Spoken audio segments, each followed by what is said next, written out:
Olá pessoal, tudo bem? Eu sou o professor Leonardo Felipe e hoje nós vamos falar um pouco sobre as questões que foram cobradas no exame de ordem, no 35º exame de ordem. Esse vídeo está sendo gravado no dia 4 de julho, inclusive feriado norte-americano, né? 4 de julho. A prova foi realizada ontem, no dia 3 de julho, e, via de regra, uma prova bem simples de direito constitucional. As pessoas, pelos comentários que nós estamos vendo, entenderam que a prova como um todo foi uma prova de um nível mais elevado, porém essa prova especificamente de direito constitucional, as questões que foram cobradas foram questões muito tranquilas, especialmente para você que já está se preparando para a segunda fase. Nós vimos aí direito processual no campo do controle de constitucionalidade, direito material, proteção a direitos fundamentais. Passamos um pouco também sobre Estado, organização do Estado brasileiro e as questões objetivamente tratando de conhecimento que está não só apenas nos livros, mas em grande parte dos estudos que são feitos aí nos cursinhos. Então, uma a uma, vamos dar uma olhada nas 7 questões que caíram de direito constitucional e vamos entender passo a passo quais são as respostas que cada questão exige, tá bom? Vamos começar com a primeira questão, a 11ª, que basicamente fala sobre organização do Estado, mais especificamente o sistema de repartição de competências dentro da Constituição de 1988. Vamos ler a primeira questão.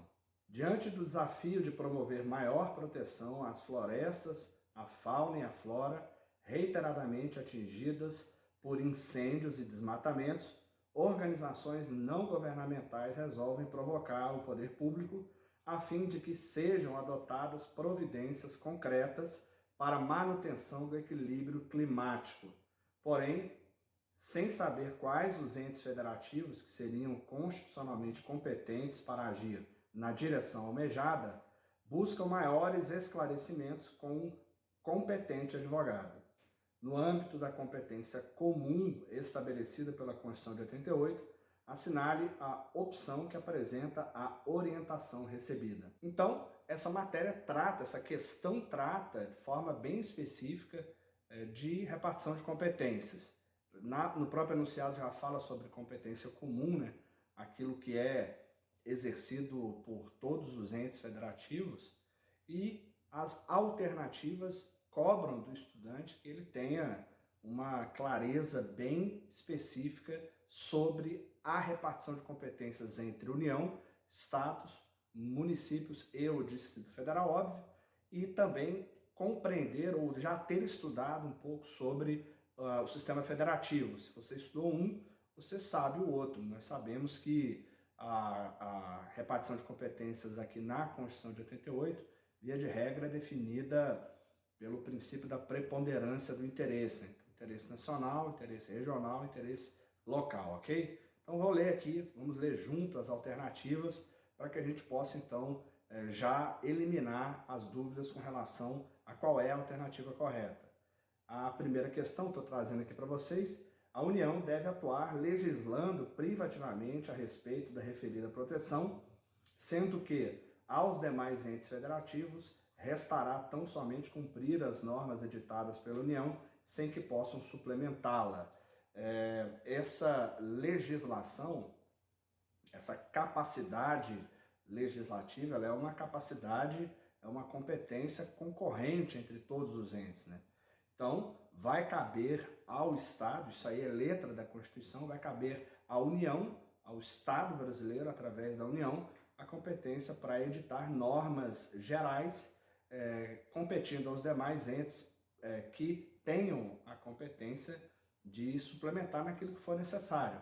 A legislação concorrente, ela não substitui a capacidade, a competência legislativa plena dos Estados. Se não houver norma geral, os Estados podem criar as suas normas, e aí, quando no futuro houver essa realização, esse exercício pela União da sua competência de legislar em matéria geral, há que se fazer aí a checagem se algum ponto da norma de um determinado ente federativo conflita com a norma nacional. Se a norma geral, na medida em que a norma geral for criada, ela vai então se sobrepor à norma estadual naquilo que se conflitar, e naquilo que não conflitar, a norma estadual passa a ter caráter de norma específica, ok? Então essa questão está errada por conta, em especial, do fato de essa competência ser uma competência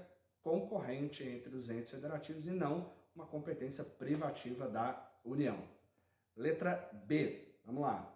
A União, Estados, o DF e os municípios são todos competentes para promover a referida proteção, sendo os termos dessa cooperação fixados em legislação primária produzida pelo Congresso Nacional com quórum de aprovação de maioria absoluta. Está lá no parágrafo único do artigo 23, a questão está correta, e ele ainda coloca legislação primária para fazer um pega com você, né?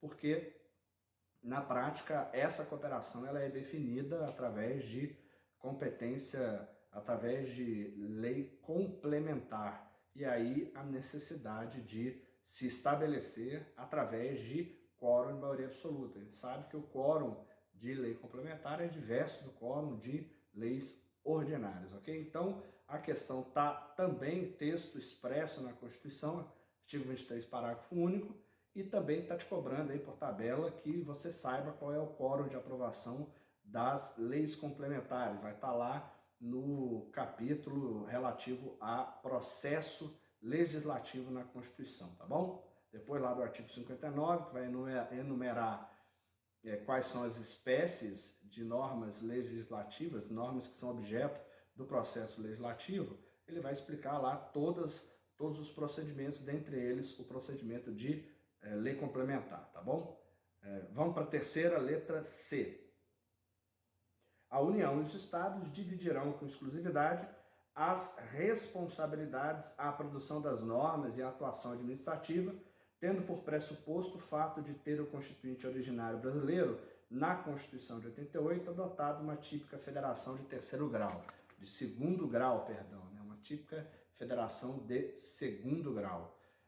Nessa questão específica, há uma divergência doutrinária de que caberia uma estruturação de segundo grau na medida em que o município tem que se submeter à Constituição Federal e à Constituição do Estado.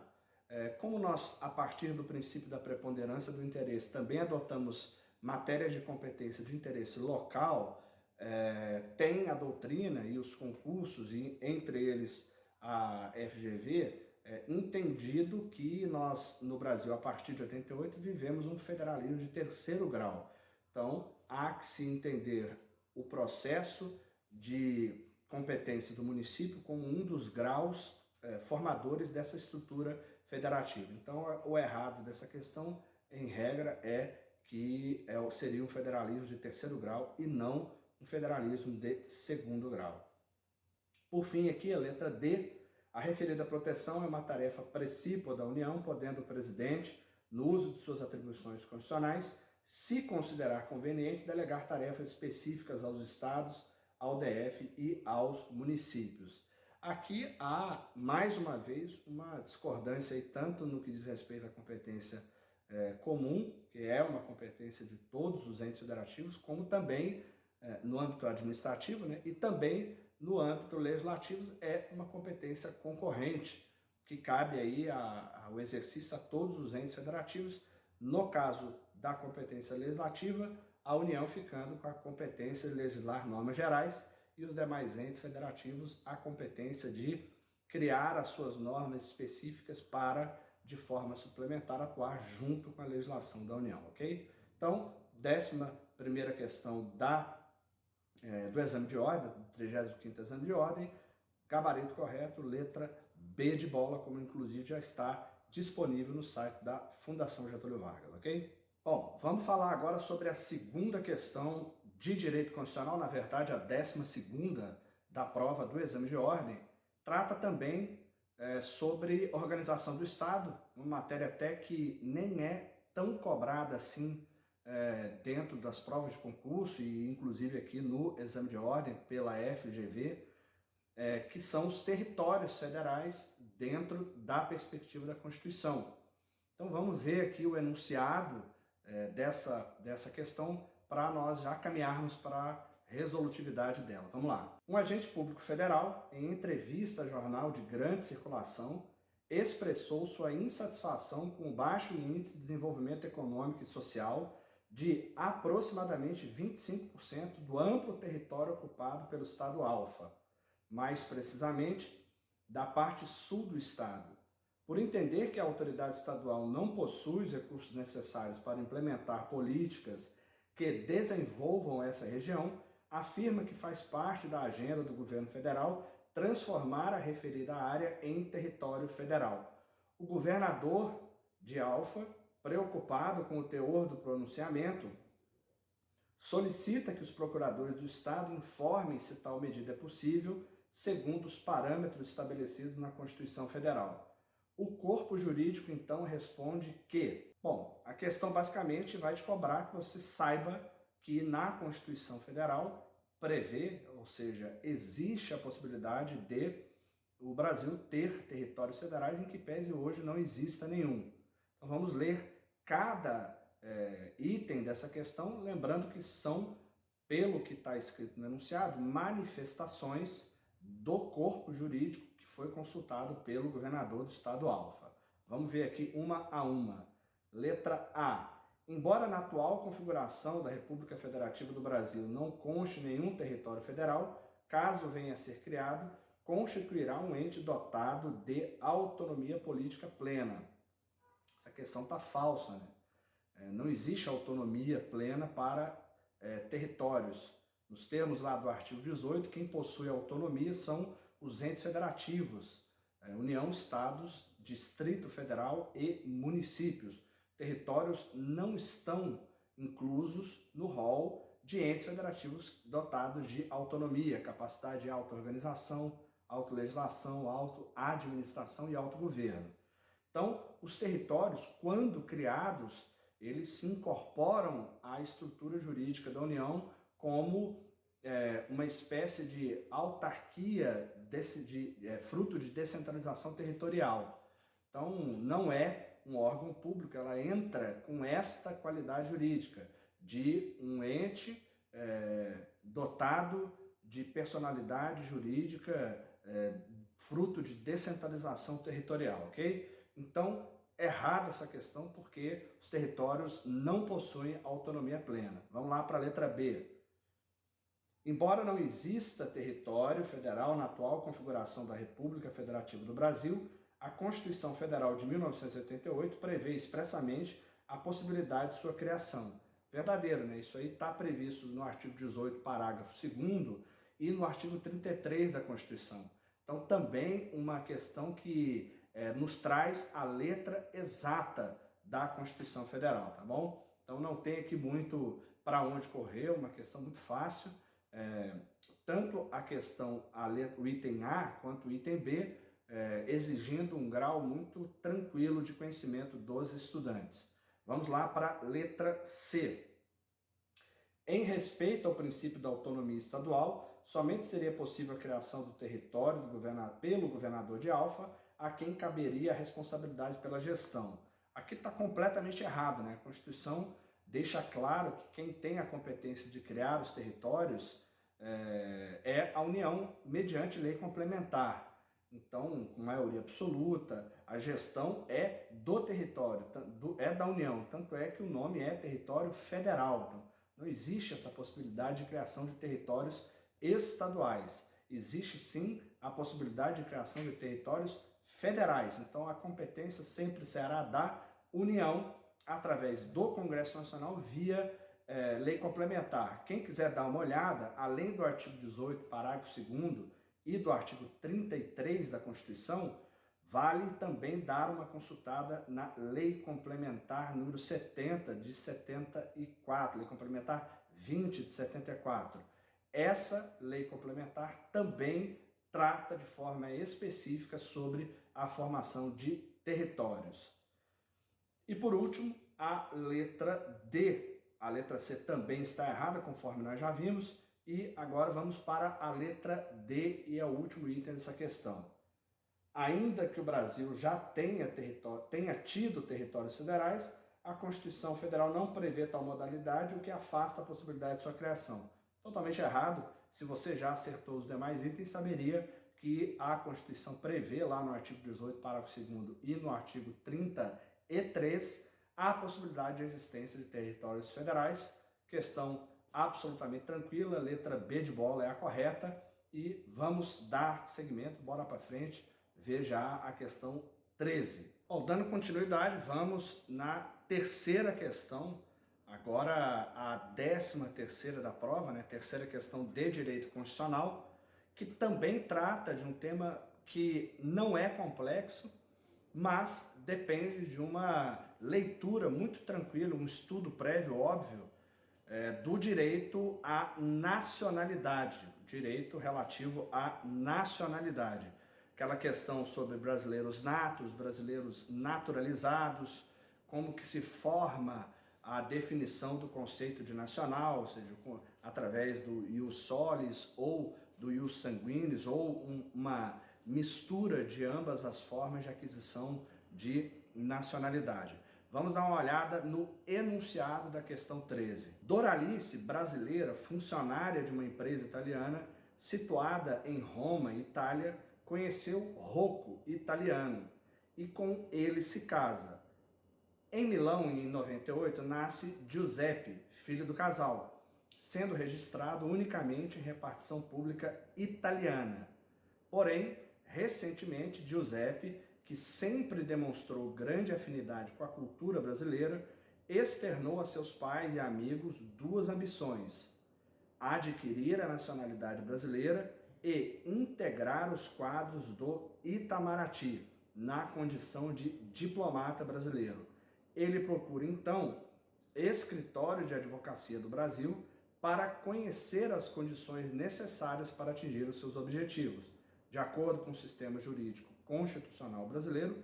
Giuseppe, e agora nós vamos analisar uma a uma os 4 itens, os 4 itens que compõem aí a questão 13, ressaltando que são 3 informações aqui que possuem extrema relevância na estrutura aqui do enunciado. A primeira informação é que o pai e a mãe estavam a serviço de uma empresa, ou seja, não estava a serviço de repartição consular, não estava a serviço pelo Brasil.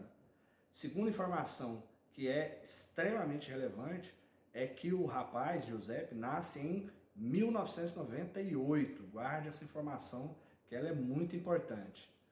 E a terceira informação é que ele foi registrado apenas em uma repartição pública italiana. Então, ela estava a serviço de uma empresa privada, o Giuseppe nasceu em 98 e, por fim, ele não foi registrado em nenhuma instituição consular brasileira, foi registrado apenas em órgãos públicos italianos. Então, todas essas informações já estão no enunciado. Vamos ler agora rapidamente as questões relativas à questão 13. Vamos lá. Letra A. Giuseppe poderá exercer qualquer cargo público no âmbito da República Federativa do Brasil, uma vez que, por ser filho de pessoa detentora da nacionalidade brasileira, já possui a condição de brasileiro nato. Falso, né? Totalmente falso. Porque a condição de brasileiro nato, a condição de nacionalidade é um ato declaratório do país. Representa a soberania do país. Então, o fato de você ser filho de uma brasileira nata não lhe dá de forma automática a condição de brasileiro nato, a não ser que você cumpra os requisitos que o artigo 12 da Constituição trata para que o país te reconheça como brasileiro nato. E lá na Constituição não está em momento nenhum escrito que basta que você seja filho ou filha de uma brasileira ou de um brasileiro nato, para que disso decorra a sua condição também de brasileiro ou brasileira nato. Então é um ato declaratório, demanda que haja uma manifestação do país através dos seus órgãos competentes, seja os órgãos consulares ou os ofícios de registro civil, para que aí então a sua condição de brasileiro nato seja considerada. Vamos para a letra B agora.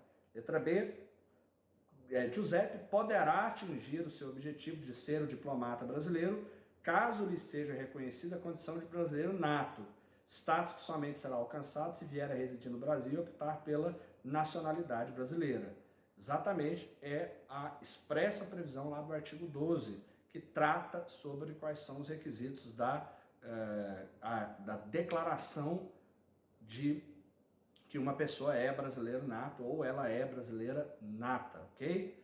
Então, basta que ele receba esse reconhecimento formal e aqui no caso ele precisa residir no Brasil e precisa requerer a condição de brasileiro nato para que o Estado possa, cumpridos os demais requisitos, para que o Estado brasileiro possa reconhecer a sua condição de brasileiro nato, o que permitirá ao Giuseppe concorrer ao cargo de diplomata, porque nós sabemos que é um cargo que é privativo de brasileiros natos, ok? Lida com questões relativas à soberania, então, cargo privativo de brasileiro nato. Resposta correta, letra B. Vamos lá para o item C, para a gente ver, então, o que é que está errado nesse item. Giuseppe poderá adquirir a nacionalidade brasileira na condição de brasileiro naturalizado e assim seguir a carreira diplomática, pois a Constituição veda qualquer distinção entre brasileiros natos e naturalizados. Já vimos que isso está errado. Ele vai ter que buscar a condição de brasileiro nato, porque é pré-requisito para que haja a distinção, para que haja a capacidade, a permissão que ele possa então vir a ser investido num cargo dentro do corpo diplomático. Mais uma vez eu reforço, a Constituição garante, todos são iguais perante a lei, porém, ela abre algumas possibilidades de distinção entre brasileiros natos e naturalizados. Dentre as distinções que estão previstas na Constituição está a distinção de ser brasileiro nato, para que você possa então ser investido aí na carreira em algum cargo na carreira do corpo diplomático, ok? Vamos aí para a letra D, então. Giuseppe não poderá seguir a carreira diplomática pela República Federativa do Brasil, já que sua condição concreta apenas lhe oferece a possibilidade de adquirir a nacionalidade brasileira pela via da naturalização. Está errado também, ele pode vir a adquirir a condição de brasileiro nato, e aí ele poderá concorrer à vaga no corpo diplomático. Lembra que eu falei para vocês, e aí concluindo esse raciocínio, que era importante que nós soubéssemos que a data de nascimento de Giuseppe é 1998, porque lá no artigo 95 do Ato das Disposições Constitucionais Transitórias, nós vemos uma norma que foi inserida pela Emenda Constitucional em 2007, que alterou essa condição e abriu um lapso temporal para que, ainda que antes da vigência da Emenda à Constituição em 2007, aqueles que houvessem nascidos a partir de 94 pudessem também se registrar ou na autoridade consular ou no ofício de registro civil. Então, caso o Giuseppe tivesse nascido antes de 94, não se aplicaria essa regra e aí nós teríamos um problema, ele teria um problema para poder então conseguir o reconhecimento do Estado brasileiro da sua condição de brasileiro nato. Então, aqueles que nasceram antes de 94 não estão abraçados aí pela redação dada pela Emenda Constitucional de 2007, tá bom? Então, resposta correta, letra B. Vamos seguir em frente para a quarta questão de constitucional, a 14ª questão aí do tipo 1 da prova do exame de ordem. Bom, vamos lá então à quarta questão de direito constitucional, a 14ª aí do tipo 1 do 35º exame de ordem.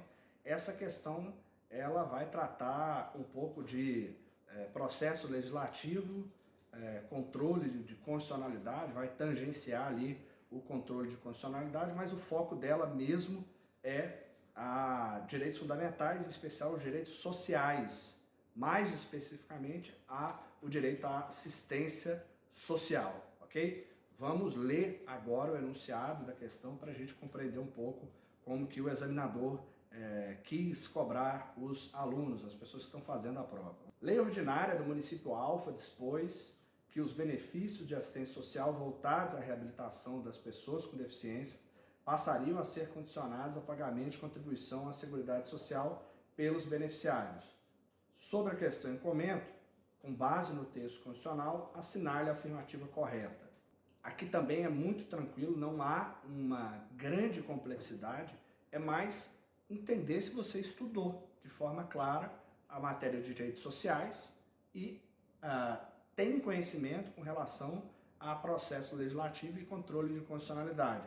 Não é, dentro dessas matérias, processo legislativo e controle de constitucionalidade, também não são cobrados conhecimentos muito profundos, ok? Vamos ver aqui os itens, cada um, para ver qual é a alternativa correta no gabarito oficial da Fundação Getúlio Vargas. Vamos lá. Letra A. Embora a lei seja materialmente compatível com o texto da Constituição, a competência legislativa para dispor sobre a defesa e a reabilitação de pessoas com deficiência é privativa do Estado. Então vamos lá, nós temos aqui dois erros.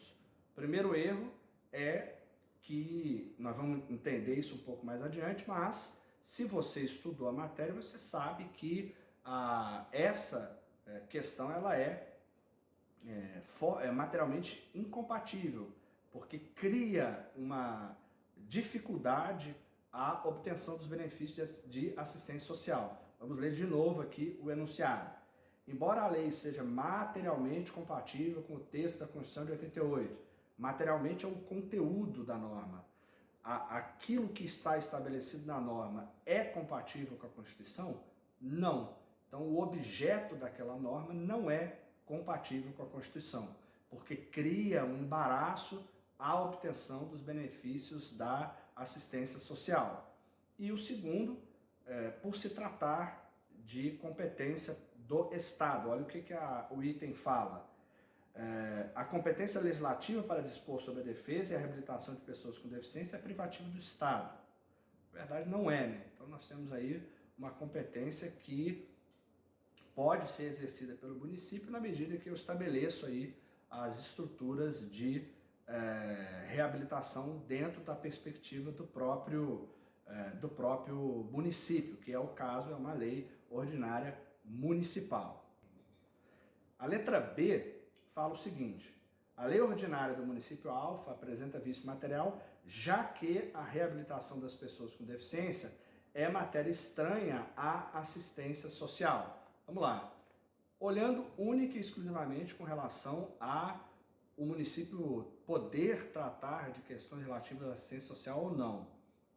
Com relação a isso, exclusivamente, a lei não seria materialmente inconstitucional, porque não é matéria estranha. Então, analisando estritamente esse ponto, a lei não é materialmente incompatível por tratar de matéria de assistência social. Nós já falamos isso na letra A, então há que se discutir aqui uma eventual incompatibilidade material ao criar obstáculos para a obtenção de benefício dentro daquele município de forma específica, ok?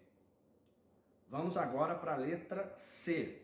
Diz lá a letra C: a lei em comento, embora materialmente adequada ao texto constitucional, apresenta vício de forma, já que apenas lei complementar pode dispor sobre matérias afetas à assistência social.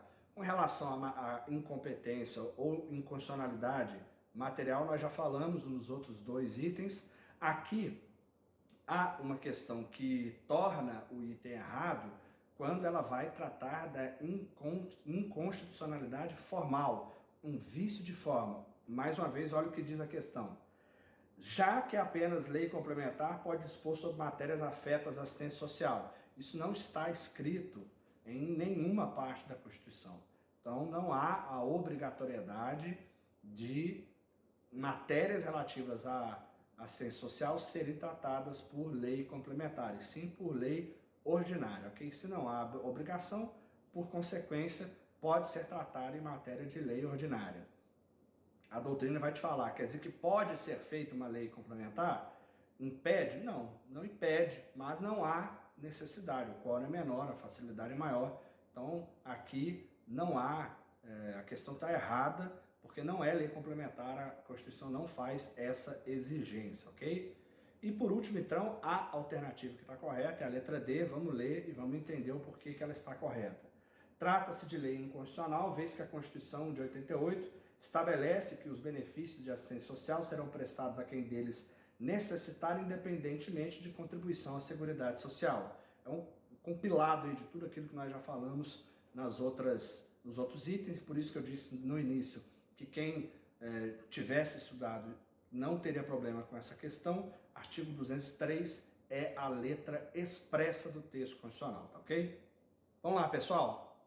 Quinta questão do 35º exame de ordem. Agora nós estamos falando da questão 15, né, da prova tipo 1, do 35º exame de ordem. A questão que trata basicamente de poder constituinte. É uma questão de início da matéria, né? Então é uma questão para quem está estudando, especialmente para quem vai estudar constitucional ou já está estudando constitucional para a segunda fase, é uma questão muito simples, muito fácil e cobra apenas conhecimento de conceitos básicos. Vamos lá então ler o enunciado para que aí a gente possa então dizer qual é a alternativa correta. Vamos lá. No preâmbulo da Constituição do Estado Alfa consta: nós, deputados estaduais constituintes, no pleno exercício dos poderes outorgados pelo artigo 11 do ato das disposições constitucionais transitórias da Constituição da República Federativa do Brasil, promulgada em 5 de outubro de 88, reunidos em assembleia, no pleno exercício do mandato, de acordo com a vontade política dos cidadãos desse Estado, dentro dos limites autorizados pelos princípios constitucionais que disciplinam a Federação Brasileira, promulgamos, sob a proteção de Deus, a presente Constituição do Estado Alfa. Diante de tal fragmento, de acordo com a teoria do poder constituinte, o ato em tela deve ser corretamente enquadrado como forma de expressão legítima do poder constituinte, e aí ele te dá as alternativas que você encaixa. Na verdade, vamos lembrar, a Constituição é federal, porém, a própria Constituição autoriza que os Estados-membros, os entes federativos, né, os seus Estados-membros possuam as suas próprias constituições. Não se aplica isso ao DF nem aos municípios que possuem lei orgânica, em que pese o STF já ter pacificado aí que a lei orgânica do Distrito Federal tem força normativa de Constituição. Mas não é o caso aqui. Aqui nós estamos tratando de um Estado. Estado tem Constituição, é um dos elementos da autonomia prevista lá no artigo 18, inclusive, e agora automaticamente nós já vamos ler todas as alternativas e ver qual que é a correta e qual que é a falsa. Vamos lá junto comigo aqui. Letra A, poder constituinte originário. Não é poder constituinte originário porque não cria a Constituição de um Estado. Então, aquela Constituição do Estado brasileiro, da República Federativa, ela sim é o produto do poder constituinte originário e não o dos estados, até porque só existe poder de criar uma Constituição dentro de um estado porque a própria Constituição brasileira autoriza isso. Então não é impossível isso ser fruto do poder constituinte originário. Então essa Constituição não é fruto do poder constituinte originário. Mais uma vez, a única coisa que é fruto do poder constituinte originário é a própria Constituição da República. Ela, aqui no caso do Brasil, óbvio, é uma república. Aqui, no caso, a Constituição de 88, hoje, é o fruto do poder constituinte originário, que é permanente, né? Então ele vai existir enquanto durar aquele Estado, podendo se manifestar de tempo em tempo para poder criar uma nova Constituição. Letra B, poder constituinte derivado difuso. Poder constituinte difuso, gente, ele não é um poder constituinte formal, né? Ele altera a Constituição sem alterar a letra. Então, é um fenômeno chamado de mutação constitucional. Então, eu altero a interpretação de uma norma a partir da história, a partir da construção jurisprudencial, das decisões dos tribunais competentes a analisar a constitucionalidade de uma norma constitucional, óbvio.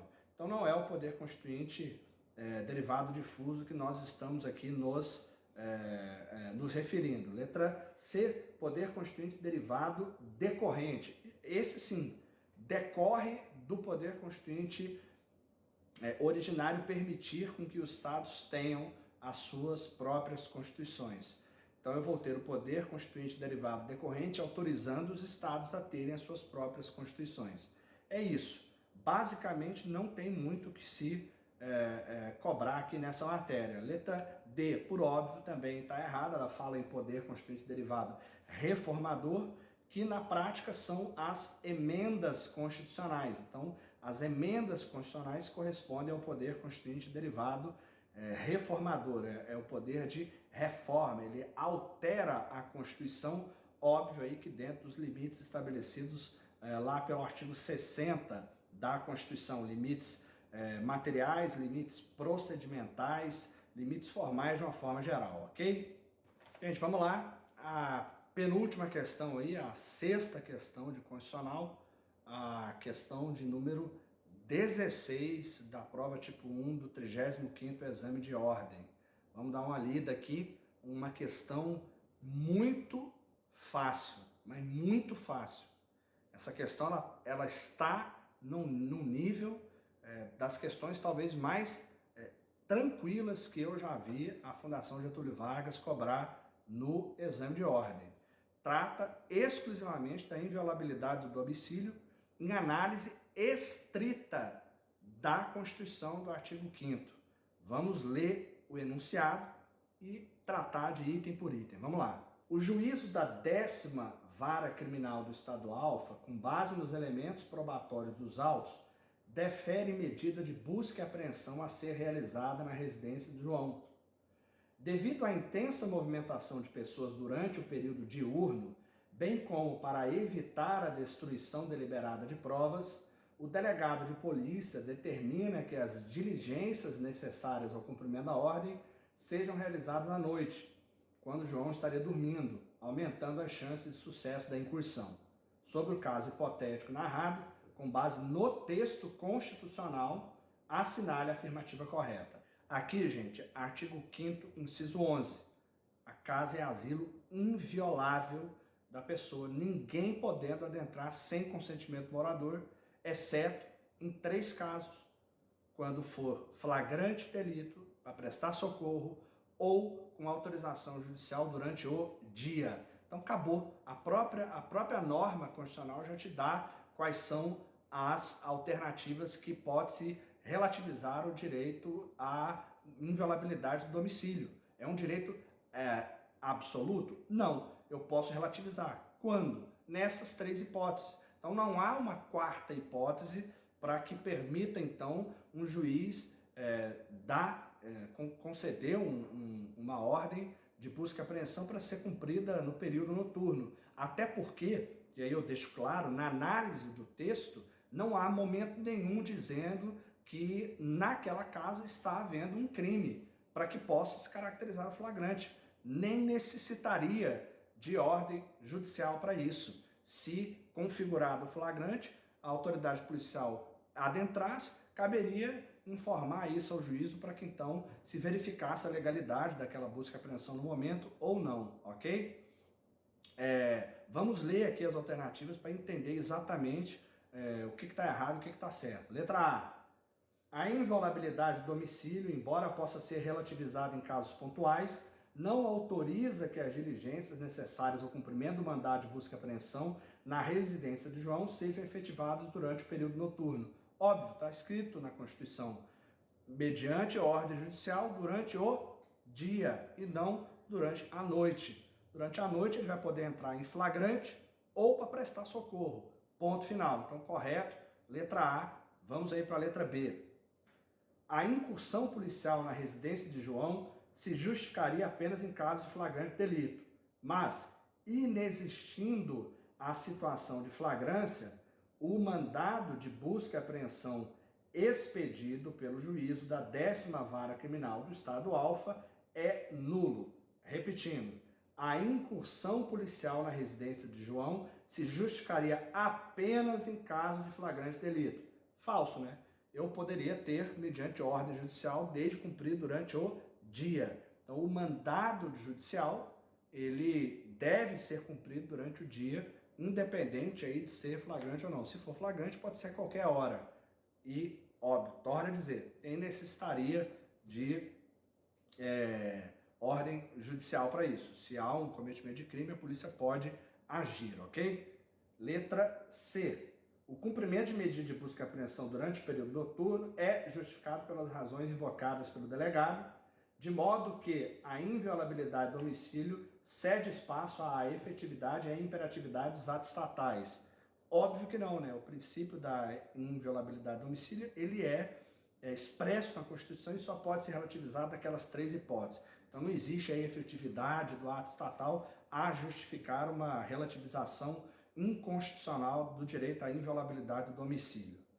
E a letra D, inviolabilidade do domicílio não é garantia absoluta e estando a ordem expedida pelo juízo da 10ª Vara Criminal devidamente fundamentado, seu cumprimento pode ser realizado a qualquer hora do dia ou da noite. Falso também, apenas e tão somente durante o dia, se a fundamentação do mandado for em decorrência de cumprimento de ordem judicial expedido pelo juízo competente, tá bom? Vamos agora então para a última questão, 17ª do 35º exame de ordem, a 7ª questão de direito constitucional. Vamos ler então o enunciado aí da 17ª questão da prova tipo 1, lembrando que essa é a última matéria, a última questão, a 7ª questão de direito constitucional. Vamos ler aí o enunciado. Em decisão de mérito proferida em sede de ação direta de inconstitucionalidade, os ministros do STF declararam inconstitucional o artigo 3º da Lei X. Na oportunidade, não houve discussão acerca da possibilidade de modulação dos efeitos temporais da referida decisão. Sobre a hipótese, segundo o sistema jurídico constitucional brasileiro, assinale a alternativa correta. Aqui, na verdade, nós estamos discutindo controle de constitucionalidade, mais especificamente a ação direta de inconstitucionalidade. Essa ação, ela, além de existir previsão constitucional, óbvio, ela tem norma regulamentadora. E aí eu vou buscar na norma regulamentadora as condições para o exercício da modulação. O que é modulação, gente? É quando, apesar de o Supremo declarar a inconstitucionalidade daquela lei, em decorrência de excepcional interesse social, em decorrência ao privilégio do princípio da segurança jurídica, ele define a partir de quando os efeitos daquela declaração de inconstitucionalidade vão passar a valer. Lembrando que nós temos, via de regra, 2 efeitos, ex tunc, ex nunc. Sabendo que a declaração de inconstitucionalidade ela retira a norma do mundo jurídico como se ela nem tivesse existido, ou seja, é impossível a partir disso criar efeitos concretos, eu tenho como regra os efeitos ex tunc. Então, a declaração de inconstitucionalidade, ela retira a norma desde o momento em que ela entrou no ordenamento jurídico. Então, qualquer efeito a partir da entrada, efeito concreto a partir da entrada da norma, se tornaria inexistente. A partir daí, o que eu tenho é que analisar que, apesar disso, eu tenho situações concretas que ocorreram na vigência daquela lei, eu tenho que verificar se essa declaração de inconstitucionalidade causaria uma violação ao princípio da segurança jurídica ou estaria enquadrado ao conceito de interesse excepcional e interesse social. Então, pode ser que haja ou pode ser que não haja modulação, a depender da análise do caso concreto a partir do julgamento da ação direta de inconstitucionalidade. Então, vamos ler a partir desses conceitos que eu passei para vocês, as alternativas, e a partir daí nós vamos entender como que ocorre na prática isso. Vamos lá. Letra A. A decisão está eivada de vício, pois é obrigatória a discussão acerca da extensão dos efeitos temporais concedidos à decisão que declara inconstitucionalidade. Falso, né? O ordenamento jurídico diz que os ministros poderão modular os efeitos da decisão. Então, via de regra, não existe a modulação, a não ser que o STF se manifeste de forma expressa sobre isso. Então, a regra é sempre que na ação direta de inconstitucionalidade os efeitos serão ex tunc. Se vier a modulação, efeitos ex nunc. Aí eu vou ter que estabelecer no acórdão da ADI qual é a modulação feita no caso concreto.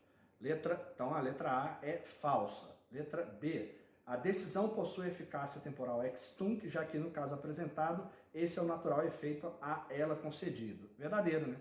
É o natural efeito porque como não houve manifestação com relação a uma eventual modulação, então prevalece a regra geral que desde o momento em que aquela norma foi criada, ela é inconstitucional. Letra C. Nesta especificação do controle concentrado, é terminantemente proibida a modulação dos efeitos temporais da decisão. Falso, mais uma vez, porque na ADI, a norma regulamentadora, ela é clara, expressa lá no artigo 27, trata da possibilidade de os ministros, analisando aquele caso concreto, seja para resguardar o interesse público, a segurança jurídica, aliás, ou em caso de excepcional interesse social, ele poderá e não deverá modular os efeitos daquela decisão, ok? Então, questão também errada. E por último, letra D, a decisão em tela possui eficácia temporal ex nunc, já que no caso assim apresentado, esse é o efeito obrigatório. Falso também, o efeito obrigatório imediato, não havendo modulação, é ex tunc.